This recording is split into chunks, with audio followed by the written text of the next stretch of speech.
আসসালামু আলাইকুম রহমতুল্লাহ। কেমন আছেন সবাই? আলহামদুলিল্লাহ, আপনাদের দোয়ায় অনেক ভালো আছি। আজকে আমি আপনাদেরকে যে জিনিসটা দেখাবো, ওই যে দেখেন, জমিতে ধান হয়েছে, অথচ ধানের ভিতরে চাইল নাই, সব খালি দুরা। এই যে দেখেন, সাদা সাদা হয়ে গেছে। এই যে দেখেন, এই যে দেখেন, সাদা সাদা হয়ে গেছে। এই যে, এই হলো অবস্থা।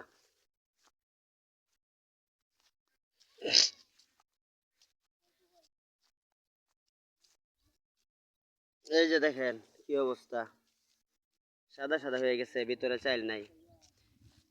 আসলে আমাদের ইমানের অবস্থাও এরকম হয়েছে যে মুসলমান আমরা দাবি করি ঠিকই, কিন্তু আমাদের ভিতরে ইমান নাই। ইমান না থাকার কারণে এই মুসলিম জাতি জায়গায় জায়গায় মার খাইতেছে।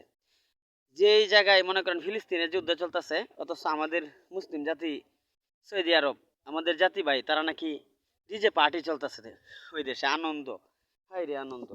এই যে দেখেন, ইমান না থাকার কারণে মার খাইতেছে। এই যে দেখেন, খেতে জমিতে ধান হয়েছে, ভিতরে চাইল নাই।